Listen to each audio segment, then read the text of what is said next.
स्वागत है आपका। आप देख रहे हैं इंडिया सुपरफास्ट। मैं हूं आपके साथ अदिति मिश्रा। मेरठ में सियासी विरोध का एक ऐसा नजारा सामने आया जिसने प्रदर्शन से ज्यादा लोगों का ध्यान अपनी तरफ खींचा। समाजवादी पार्टी के नेताओं ने मुख्यमंत्री योगी आदित्यनाथ के पोस्टर में आग लगाने की कोशिश की। एक दो नहीं 3 बार, यहां तक कि पेट्रोल का इस्तेमाल भी किया गया, लेकिन तस्वीर हर बार बच गई। तीसरी कोशिश में पुलिस की एंट्री हुई और अब सोशल मीडिया पर यह पोस्टर जादुई पोस्टर के नाम से चर्चा में है। और रिपोर्ट देखिए। एक नेता जिसकी तस्वीर को जलाने के लिए विरोधियों ने पूरी ताकत लगा दी। एक बार नहीं, 2 बार नहीं, 3 बार, लेकिन तस्वीर है कि जलने का नाम ही नहीं ले रही थी। पहले आग लगाई, लपटे पोस्टर पर फैली, फिर अचानक आग बुझ गई। दोबारा कोशिश हुई, फिर वही कहानी। आग भड़की, पोस्टर धधका और अगले ही पल आग गायब। अब तीसरी बार तो इंतजाम भी पूरा था। पोस्टर पर पेट्रोल डाला गया, आग लगाई गई और मामला पहुंच गया सीधे एक्शन मोड में। मौका था मेरठ में समाजवादी पार्टी के नेताओं के विरोध प्रदर्शन का। निशाने पर था यूपी के मुख्यमंत्री योगी आदित्यनाथ का पोस्टर। विरोध जताने के लिए पोस्टर में आग लगाने की कोशिश हुई, लेकिन हर बार तस्वीर ने जैसे आग को ही चुनौती दे दी। सोशल मीडिया पर लोग इसे जादुई पोस्टर कह रहे हैं। अब ये जादू था, संयोग था या पोस्टर की क्वालिटी का कमाल, ये तो तस्वीर देखकर ही समझिए। लेकिन कहानी का सबसे फिल्मी सीन तो अभी बाकी था। तीसरी बार जब पोस्टर पर पेट्रोल डालकर आग लगाई गई, तभी एक दरोगा जी मैदान में कूद पड़े। जलता हुआ पोस्टर, चारों तरफ आग की लपटें, और दरोगा जी ने बिना देर किए पोस्टर को अपने हाथ में ले लिया। एक झटके में योगी जी की तस्वीर दरोगा जी के हाथ में सुरक्षित, यानी विरोधियों की आग भी लगी, पेट्रोल भी पड़ा, लपटें भी उठी, लेकिन पोस्टर का बाल तक बांका नहीं हुआ। अब इसी तस्वीर ने सोशल मीडिया पर अलग ही बहस छेड़ दी है। कोई इसे जादुई पोस्टर बता रहा है तो कोई कह रहा है भाई पोस्टर है या फायर प्रूफ जैकेट। फिलहाल इतना जरूर है कि आग आई, आग गई, लेकिन पोस्टर वहीं का वहीं। Special report India superfast. वहीं रक्षाबंधन से पहले उत्तर प्रदेश में मिठाइयों में मिलावट का बड़ा खेल सामने आया है। त्योहार पर मिठाइयों की बढ़ती मांग के बीच यूपी के कई जिलों में खाद्य सुरक्षा विभाग की छापेमारी में भारी मात्रा में संदिग्ध और दूषित मिठाइयां बरामद हो रही हैं। कहीं सड़े गले सामान से मिठाइयां तैयार की जा रही हैं तो कहीं गंदे पानी में पनीर रखा मिला। लखनऊ से लेकर फतेहपुर, रायबरेली, बुलंदशहर, प्रयागराज, मेरठ, हापुड़ और संत कबीर नगर तक मिलावटखोरों पर कार्रवाई हुई है। बड़ी मात्रा में यहां पर मिठाइयां नष्ट कराई गई और खाद्य पदार्थों के सैंपल्स जांच के लिए भेजे गए हैं। यानी रक्षाबंधन की मिठास पर मिलावट का खतरा मंडरा रहा है और त्योहार से पहले खाद्य विभाग ने मिलावटखोरों के खिलाफ शिकंजा कस दिया है। तो ये देखिए 6 तस्वीरें, माफ कीजिएगा, ये 8 तस्वीरें इस वक्त आपके टीवी स्क्रीन पर चल रही हैं। जहां लखनऊ के मलिहाबाद की बात की जाए तो यहाँ कटौली और नादरगंज में खाद्य विभाग ने मिठाई बनाने वाली दुकानों पर छापेमारी की। 2 दिनों में 26 सैंपल लिए और करीब 5 लाख रुपए की खाद्य सामग्री सीज की है। करीब 50,000 रुपए का सड़ा गला सामान और 500 लीटर दूषित चीनी का घोल भी नष्ट कराया गया, जबकि कटौली में 1 कुंटल मिठाई नष्ट कराई गई। वहीं बुलंदशहर की तस्वीर देखिए, जहां पर जहांगीरपुर क्षेत्र के क्लाखुरी गांव में चौधरी डेयरी पर गंदे पानी से भरे कुंड में पनीर रखा मिला। टीम ने पनीर को नष्ट कराया और कुंड को हथौड़े से तोड़वा दिया। प्रयागराज की बात की जाए तो यहां भी छेना, कलाकंद, काला जामुन और रसगुल्ले समेत कई मिठाइयां नष्ट कराई गई हैं। उधर रायबरेली में भी करीब 5 लाख कुंतल संदिग्ध और अधूम मानक खाद्य सामग्री को नष्ट किया गया है। वहीं संत कबीर नगर के मेहदावल में करीब 200 किलो मिठाई नष्ट कराई गई, जिसमें मक्खियां नजर आईं। फतेहपुर में करीब 30 कुंतल संदिग्ध मिठाई नष्ट कराई गई और इसके साथ ही 134 किलो रिफाइंड सोयाबीन तेल सीज हुआ है। वहीं करीब 20 कुंतल मिठाई और एक अन्य गोदाम से 5 क्विंटल गुलाब जामुन, बर्फी और छेना कार्रवाई की जद में है। हापुड़ में 110 किलो मिठाई नष्ट कराई गई, जबकि मेरठ में भी करीब 200 किलो मिलावटी खोया नष्ट कराया गया और अन्य सामग्री जब्त की गई। तो देखिए, खाद्य सेफ्टी विभाग पूरी तरीके से महा एक्शन में इस वक्त नजर आ रहा है, लेकिन सवाल सिर्फ कार्रवाई का नहीं है बल्कि उस मिठाई की शुद्धता का है जो रक्षाबंधन पर आपके घर तक पहुंचने वाली है। त्योहार पर मिठाई खरीदते वक्त दुकानदार की चमकदार दुकान और मिठाई का आकर्षक रंग देखकर भरोसा करना काफी नहीं होगा, क्योंकि इन छापेमारियों ने स्पष्ट कर दिया है कि मिलावट का खेल कितना बड़ा और खतरनाक है।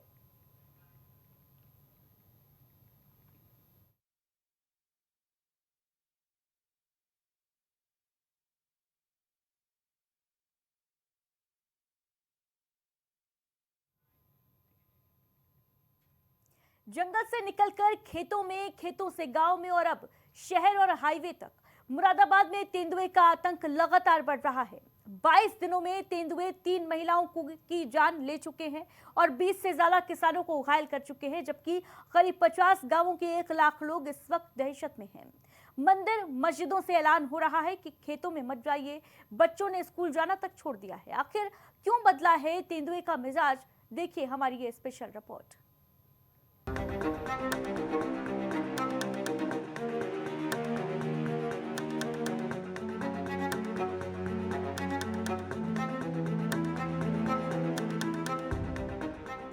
मुरादाबाद में तेंदुए का आतंक, 3 महिलाओं को खा गया आदमखोर। 100 से ज्यादा तेंदुए, दहशत में 1 लाख लोग। मुरादाबाद में तेंदुए का खौफ नया नहीं है। जिम कॉर्बेट के बफर जोन से सटे इस इलाके में तेंदुए की आवाजाही आम रही है, लेकिन इस बार हालात बेहद डरावने हैं। महज 22 दिनों में तेंदुए 3 महिलाओं को नोच नोच कर मार चुके हैं और 20 से ज्यादा किसानों पर हमला कर उन्हें घायल कर चुके हैं। तेंदुए की दहशत ऐसी कि करीब 50 गांव के 1 लाख लोग घरों में सहमे हुए हैं। उत्तराखंड और यूपी के बॉर्डर मुरादाबाद जिले के तहसील ठाकुरद्वारे में पिछले 20-22 दिनों से तेंदुए ने आतंक मचा रखा है।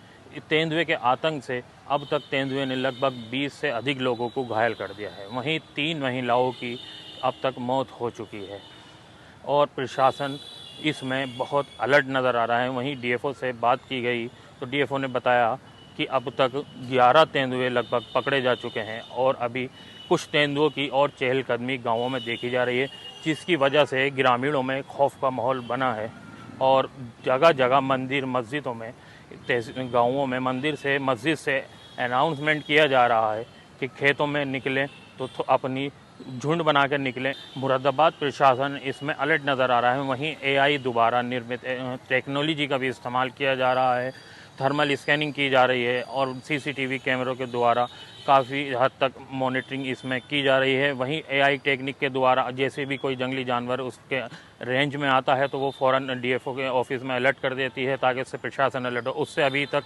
देखने में यह आया है कि प्रशासन को उससे काफ़ी मदद मिली है।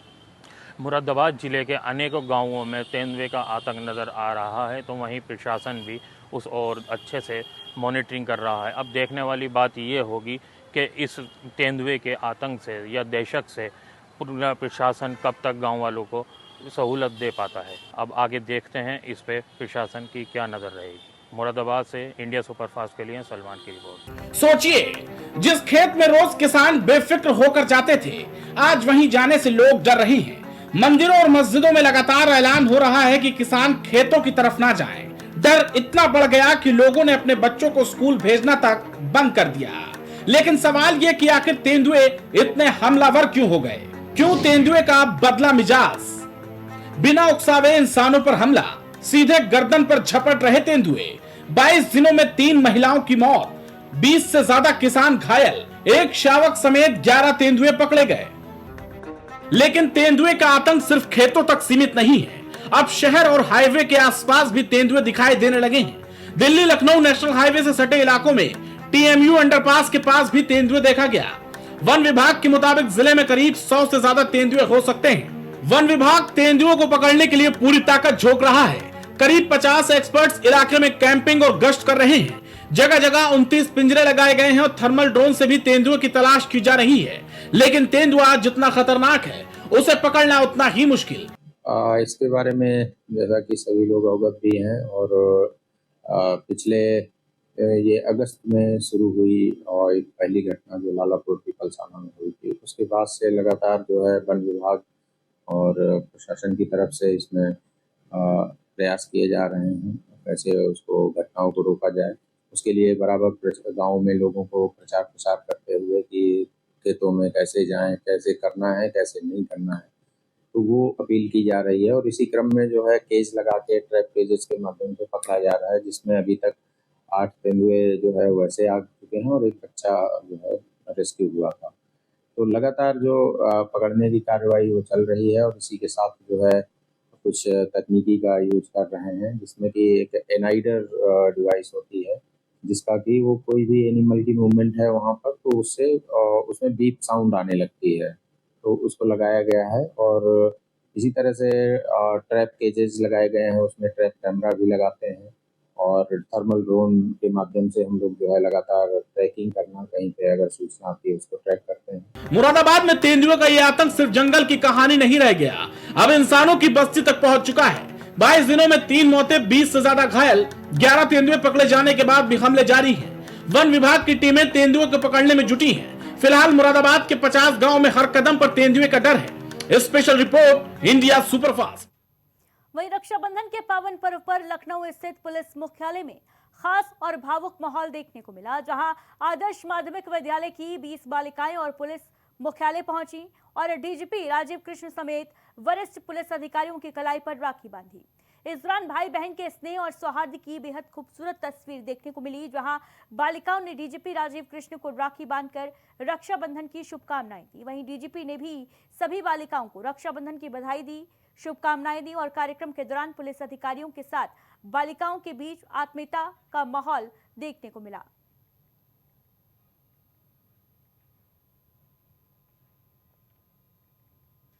वहीं रामपुर के चांदा निवासी मोहम्मद सिराज को बेंगलुरु के कैंपेगौड़ा इंटरनेशनल एयरपोर्ट पर कथित सोना तस्करी के मामले में पकड़ा गया है, जहां सिराज दुबई से बेंगलुरु पहुंचा था और वहां से गाजियाबाद जाने वाली फ्लाइट पकड़ने वाला था। और इसी दौरान सुरक्षा जांच में सीआईएसएफ जवानों को उसकी गतिविधियां बेहद संदिग्ध लगी। तलाशी के दौरान उसके मुंह से 2 कैप्सूल नुमा पीली धातु के टुकड़े बरामद किए गए, जिनका कुल वजन करीब 82 ग्राम बताया जा रहा है। इस घटना से जुड़ा एक वीडियो भी सोशल मीडिया पर वायरल हो रहा है।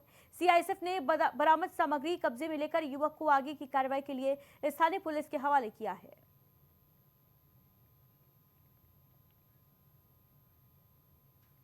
वहीं उन्नाव के मरावा थाना क्षेत्र में एसडीएम दिग्विजय सिंह के निर्देश पर खाद्य विभाग की टीम ने छापेमारी की कार्रवाई की। वहीं नायब तहसीलदार भारत सिंह के नेतृत्व में टीम ने कई प्रतिष्ठानों पर पहुंचकर खाद्य पदार्थों की गुणवत्ता और साफ सफाई व्यवस्था की जांच की। कार्रवाई के दौरान टीम ने 4 प्रतिष्ठानों से खाद्य पदार्थों के सैंपल्स जांच के लिए। वहीं कुछ जगहों पर गंदगी मिलने पर नायब तहसीलदार ने होटल संचालकों को जमकर फटकार लगाई और साफ सफाई बनाए रखने के निर्देश दिए। अधिकारियों ने प्रतिष्ठान संचालकों को तय मानकों के मुताबिक ही मिठाइयों और खाद्य पदार्थों की बिक्री करने के निर्देश दिए। खाद्य विभाग की इस कार्रवाई से क्षेत्र के दुकानदारों में हड़कंप मचा रहा।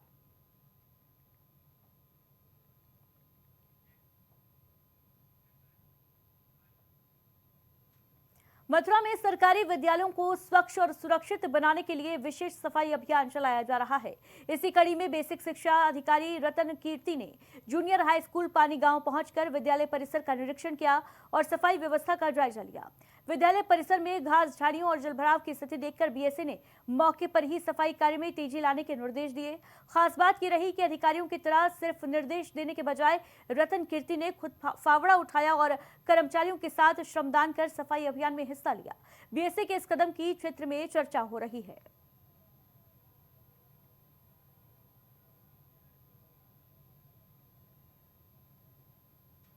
वहीं मथुरा के राया थाना क्षेत्र में 14 वर्षीय किशोरी के दुष्कर्म के आरोप का मामला सामने आया है, जहां पुलिस ने किशोरी के पिता की तहरीर पर 16 वर्षीय किशोर के खिलाफ केस दर्ज कर मुकदमा दर्ज कर जांच शुरू की है। आरोप है कि स्कूल जाते वक्त किशोर उसे गाड़ी में बिठाकर गेस्ट हाउस ले गया, जहां घटना को अंजाम देने का आरोप है।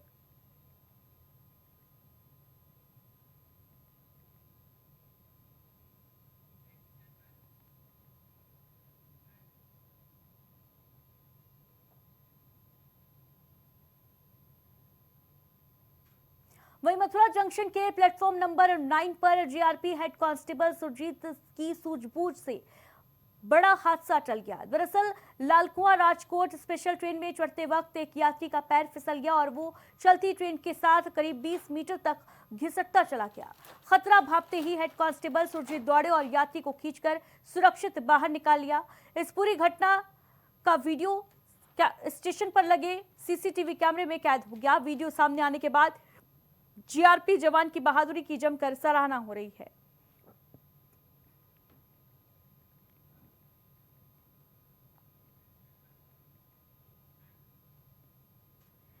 वहीं नवाबों के शहर लखनऊ में रक्षाबंधन को लेकर बाजारों में रौनक बढ़ गई है। जहां त्योहार से ठीक एक दिन पहले राजधानी का प्रसिद्ध निराला नगर बाजार रंग बिरंगी राखियों से सज चुका है। बाजार में सुबह से ही खरीदारों की भीड़ नजर आ रही है। बहनें अपने भाइयों के लिए पसंदीदा राखियां खरीदने में जुटी हैं। वहीं निराला नगर बाजार में इस बार पारंपरिक रेशमी धागों वाली राखियों के साथ साथ ट्रेंडी ब्रेसलेट, आकर्षक डिजाइन और इको फ्रेंडली राखियों की भी मांग देखने को मिल रही है। बच्चों के लिए कार्टून कैरेक्टर वाली राखियां खास आकर्षण बनी हुई हैं। दुकानदारों के मुताबिक अलग अलग उम्र और पसंद के हिसाब से राखियों की कई वैरायटी बाजार में उपलब्ध है।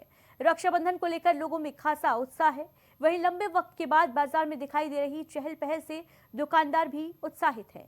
ग्राहकों का कहना है कि भाई बहन के इस खास त्योहार के लिए खरीदारी का अपना अलग उत्साह होता है। बाजार की रौनक बता रही है कि रक्षाबंधन का त्योहार लोगों के बीच किस कदर उमंग और उत्साह लेकर आया है। मेरी मौजूदगी आईटी मार्केट में है और आज राखी के त्योहार से एक दिन पहले लोगों में राखी को खरीदने को लेकर के काफी ज्यादा उत्साह नजर आ रहा है। खुशी जी, आप अपने भाई के लिए राखी खरीद रही हैं, तो इस बार राखी जो आप लोग खरीद रहे हैं तो क्या क्या देख रहे हैं? मतलब कुछ अलग देख रहे हैं, कुछ अलग कलर है या फिर कुछ अलग वैरायटीज की राखी देख रही हैं? हाँ, थोड़ी सी एस्थेटिक राखी आई है इस बार, जैसे कि मेरे हाथ में भी ये है। तो अच्छी राखी है इस बार। पिछली पहले राखियाँ ज्यादा सजावटी आती थी, लेकिन अभी ज्यादा टिकाऊ आ रही हैं, जो कि भाइयों की रीस पे लंबे समय तक रहेंगी। अच्छा, बड़ा प्रेम रहता है भाई और बहन के बीच में, आपस में नोक-झोंक भी चलती रहती है। बचपन से लेकर के अब क्या बदला है और क्या बदलाव आया है? मैच्योर हो गए हैं बड़े होके। बचपन में तो ऐसा होता था, राखियाँ चाहिए होती थी डोरेमोन वाली, कार्टून्स वाली, लेकिन अभी मोर मैच्योर हो गए, तो ऐसे अब सिंसियरिटी आ गई है, तो ऐसे झगड़े का तो खैर नहीं होता है।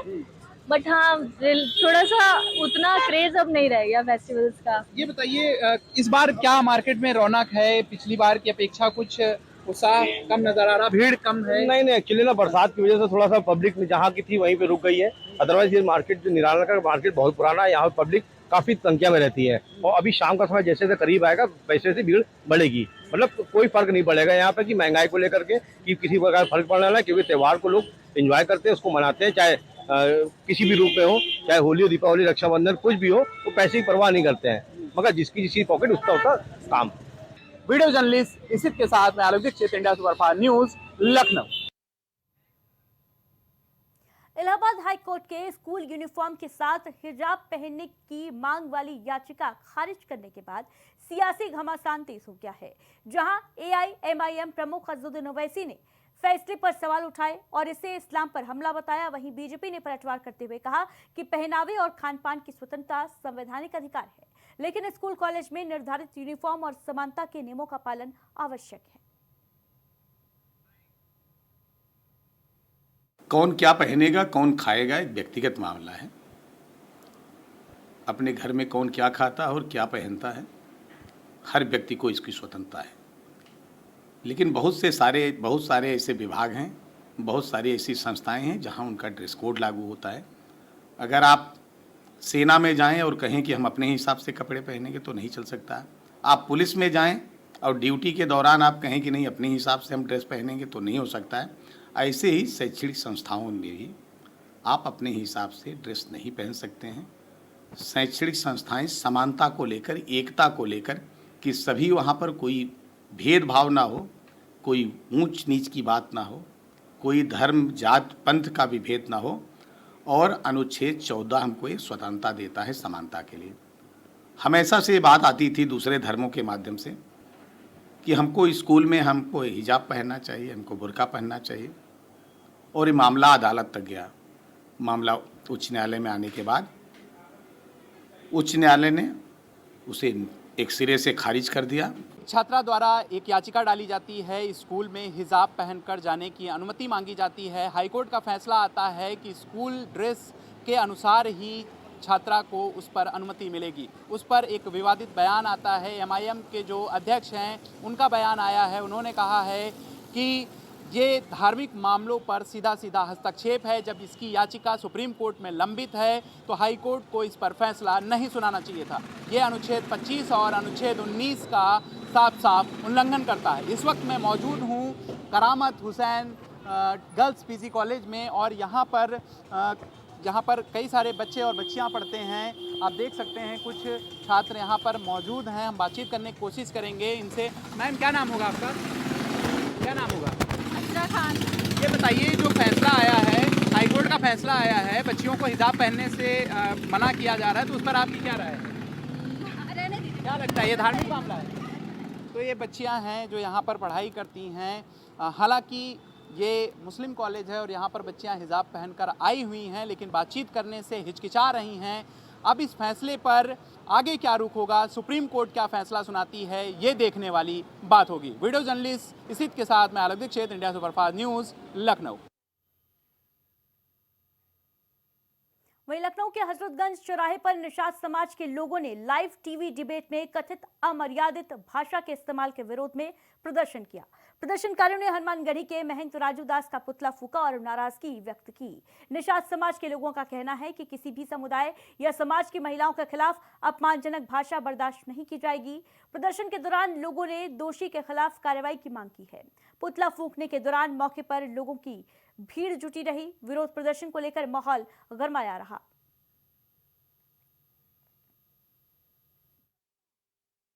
लखनऊ में हजरतगंज में राजू दास जी के विवादित बयान को लेकर निषाद समाज में बड़ा आक्रोश था, जिसकी वजह से हम लोगों ने आज राजू दास का पुतला फूंका है।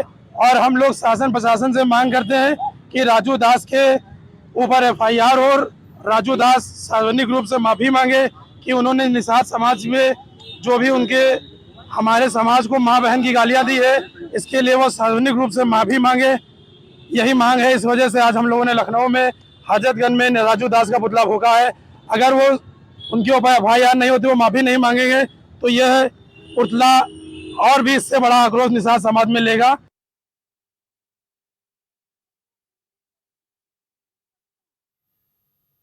वहीं कानपुर के जाजमऊ में सर्किट हाउस के पास वीआईपी रोड का करीब 18 से 20 फीट हिस्सा अचानक धंस गया। इसके बाद इलाके में हड़कंप मच गया।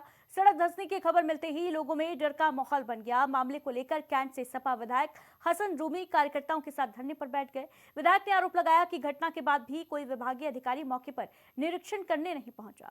हसन रूमी ने साफ कहा कि सड़क निर्माण में भ्रष्टाचार की जांच होने तक उनका ये धरना जारी रहेगा।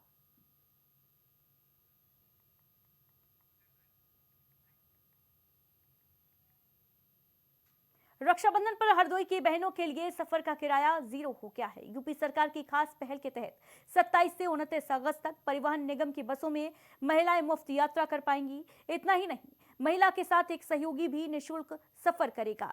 त्योहार पर मायके जाने की तैयारी कर रही महिलाओं के लिए ये सुविधा बड़ी राहत है।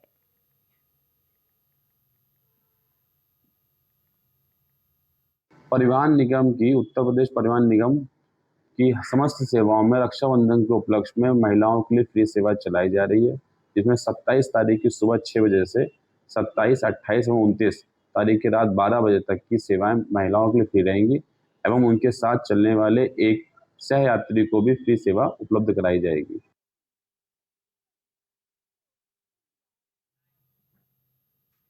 इटावा रेलवे जंक्शन पर सफर के दौरान एक यात्री की संदिग्ध हालात में मौत से हड़कंप मच गया। जहां बिहार से दिल्ली जा रहे राम आश्रय स्पेशल ट्रेन के S6 कोच के बाथरूम में करीब 3 घंटे तक बंद रहे। पत्नी की सूचना पर आरपीएफ ने दरवाजा तोड़ा और उन्हें बाहर निकाला, लेकिन अस्पताल में डॉक्टर्स ने मृत घोषित कर दिया। आखिर बाथरूम में ऐसा क्या हुआ कि यात्री की जान चली गई, ये बड़ा सवाल है। फिलहाल पोस्टमार्टम रिपोर्ट का इंतजार है।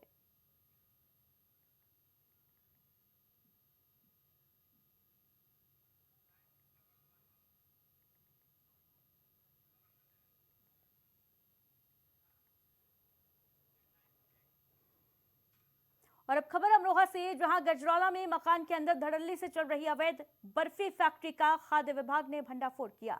बिना लाइसेंस चल रही फैक्ट्री पर छापेमारी होते ही इलाके में हड़कंप मच गया।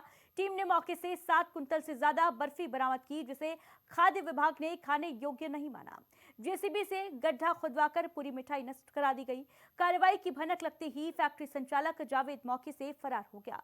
अब टीम उसकी तलाश में जुटी है। मामला गजरौला कोतवाली क्षेत्र का बताया जा रहा है।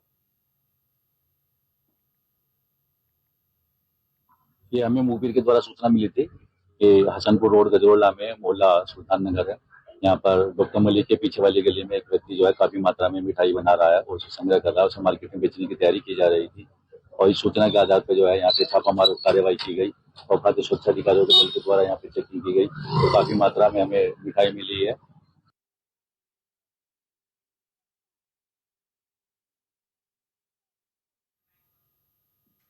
और इन्हीं खबरों के साथ